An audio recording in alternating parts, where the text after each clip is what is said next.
You don't notice the danger when it's loud. You notice it when it feels comfortable. Most people only realize they're standing on a crack in the floor after the floor collapses, and by then it's too late to pretend they didn't see the warning signs. Crisis rarely begins with chaos. Crisis begins with a flattering story you tell yourself. Everything is fine and you are safe. This video is about that story, the kind of safety illusion that makes intelligent adults do stupid things in unison. The hidden psychology behind market bubbles, relationship traps, and personal success plans that are secretly built on denial. Because the cycle repeats, not because the world is random, but because human minds are predictable when they want to feel protected. Welcome to the hidden self. You're watching someone finally name what most people refuse to say out loud. The most dangerous moment isn't when fear is high, it's when confidence becomes a narcotic. When the crowd is happy, the mind stops checking reality, and when reality stops being checked, the future becomes fragile. So today we're going to pull a thread that connects economic crashes like 1929 and 2008 to what you're living through right now. Not as history trivia, as a mirror of how optimism gets weaponized by your own brain, by social pressure, by systems that profit from your certainty, and by your personal need to avoid painful uncertainty. And the question at the end won't be, what will the market do? The question will be, what will you do when your safety story stops working and you're forced to face what you've been avoiding? Let's start with the simplest truth. The first lie almost always sounds comforting.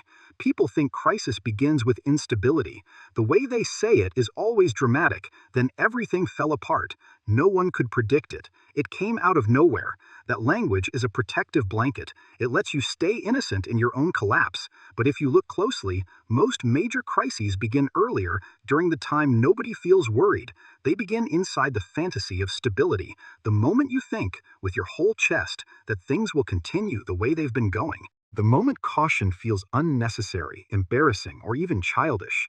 Imagine a homeowner before the crash. They're not panicking. They're not reading horror headlines. They're making plans. They picture their future as a straight line upward. They talk about rates like weather, not risk. They say things like, prices always go up here.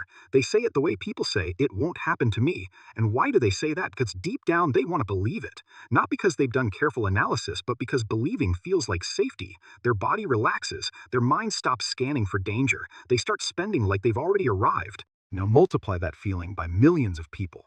Add leverage. Add complicated financial products. Add institutions that can profit while pretending risk is controlled, and you don't get a sudden disaster. You get a slow psychological takeover. The hidden mechanism is this. Your brain doesn't just predict danger, it predicts comfort. It filters reality so you can keep feeling stable.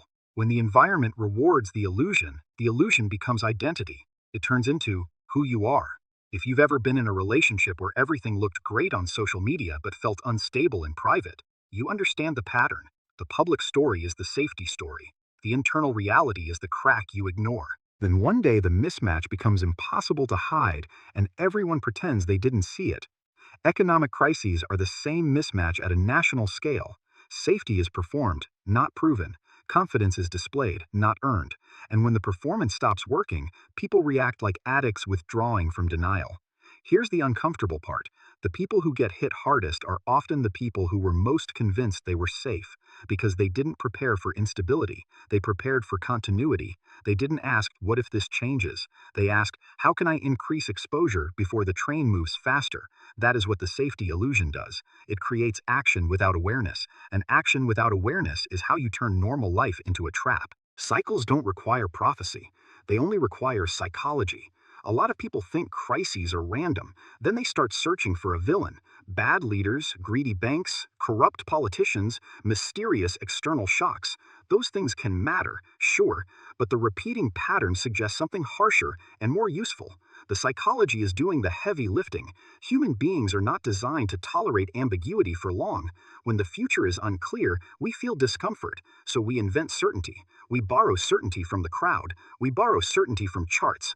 We borrow certainty from experts who sound calm. We borrow certainty from narratives that make us feel ahead of the curve. In economic expansions, the crowd does something very specific. It stops thinking in probabilities and starts thinking in guarantees. It replaces maybe with always. It replaces risk with opportunity. It replaces investing with winning. And once the mind shifts from probabilities to guarantees, behavior changes. People stop asking what could go wrong. They start asking how to get more before others do. They chase upside not because upside is real, but because chasing creates a feeling of control. Now add group emotion. Group emotion is contagious certainty. When everyone around you sounds confident, your skepticism feels rude. Your caution feels like negativity. Your doubts make you socially expensive. This is why rational people still act irrational. Their rational mind gets overruled by social belonging. A lot of people don't follow the market because they believe it will rise forever. They follow it because stepping away feels like stepping out of the tribe. In every historical cycle, the steps rhyme. First comes growth that feels unstoppable. Then the crowd forms a shared belief that the pattern will continue. Then the belief becomes a psychological loop that pulls in new participants. Then leverage increases. Leverage makes small changes bigger. It turns ordinary uncertainty into catastrophic uncertainty. But the key is timing. Crises don't appear in the middle of fear. Crises appear at the peak of confidence, when the mind is least vigilant. It's like driving faster precisely when the road starts getting dangerous. When the warning lights turn on, people interpret them as background noise. They say, this is just a dip. Then comes the shock. Not just the external shock, but the internal shock. The mind suddenly realizes the certainty it relied on was a lie. That realization triggers panic. Panic isn't just fear of loss. Panic is identity collapse. If your story is broken, who are you supposed to be? That's why panicked people don't think clearly. They don't calculate. They flee. You've seen this in personal life too. In a job you hate, you keep saying, it's fine, I'll adjust. Then the first real threat appears, and suddenly you can't tolerate reality. People resign impulsively, ruin their finances, blow up their routines, and then wonder why the collapse felt sudden. It didn't feel sudden to you. It felt sudden only because you refused to treat the discomfort as data. So when we talk about financial bubbles, we're really talking about identity-based denial. You become the version of you that can't be wrong, and if you can't be wrong, you can't admit risk. If you can't admit risk, you can't prepare. If you can't prepare, you become vulnerable to the exact moment things change. Now let's go back to an example so clear it feels like it should be impossible. 1929, the party that convinced people the floor was solid. Before 1929, the United States lived inside a fantasy of permanent progress. Factories were humming. Consumer goods were everywhere. Cars, phones, radios, cities felt loud with possibility. Even the idea of a long-term future felt simple. The belief was not subtle. It was cultural. People didn't just think the economy would do well. They thought it could not lose. That's important. There's a difference between thinking you'll win and thinking you cannot lose. When people believe they cannot lose, they stop building safety margins, and the safety margins are where survival lives. In the late 1920s, a common investment pattern was buying stock with borrowed money. This is leverage. People used mechanisms that allowed them to put down a fraction of the price, then borrow the rest. On a rising market, it feels genius. Your returns are multiplied, your confidence grows, your appetite gets bigger, and you tell yourself, it's not risky because I'm not doing anything reckless. Everyone is doing it. Or it's safe because the market always recovers. Or if it goes down, I can wait it out. That last line is psychological anesthesia. I can wait it out is a promise you make to yourself that assumes time is always on your side. But leverage doesn't care about your hopes. It cares about cash flow. It cares about margins. When the value drops, calls come. Pressure arrives. This is where the hidden psychology becomes visible. Denial collapses under the weight of forced reality. Then the timing hit. October of 1929, Black Thursday, then Black Tuesday. People who had been confident were suddenly in a position where they had to act. Millions of stocks being sold at once. A flood, a blackout of certainty. What matters is not just the stock chart. What matters is what the crash did to the collective mind. It taught people that their belief in safety was never evidence-based. It was emotion-based. Banks failed because deposits and credit were stressed. Businesses failed. Unemployment exploded. Families lost homes and savings. Hunger appeared. This wasn't just a financial event. It was a psychological catastrophe. It broke the promise that the future is guaranteed. And here's the brutally relevant part. After 1929, society didn't permanently evolve its psychology. Human beings carry the same vulnerabilities forward. They update the story, not the pattern. The pattern survives because the mechanism survives. People still chase what makes them feel safe. They still borrow certainty from crowds. They still replace uncertainty with stories. 2008, the same emotional trap with a new costume. Fast forward to the 2000s. The story is different, but the wiring is the same.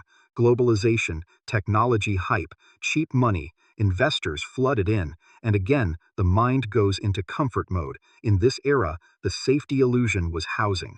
People believed home prices couldn't fall. They believed you could take loans, stretch them, and then ride the upward trend like it was gravity. They believed the system would absorb risk. At the consumer level, this looked like homeownership being treated as a right that could be financed endlessly. Banks relaxed standards. People with lower credit were still offered loans. Then came the financial engineering. Risk was packaged into products that looked safe on paper. Asset-backed became a spell. Guaranteed became a comforting adjective. The complexity gave people permission to stop thinking. This is a common trick. Complexity creates distance. Distance creates safety feelings, and safety feelings allow people to ignore what they don't understand. A lot of adults didn't feel fear because fear requires contact with reality. If you can't see the mechanism, you can pretend it isn't dangerous. This is also how self-deception works. If the truth is hidden, you can keep believing you are safe.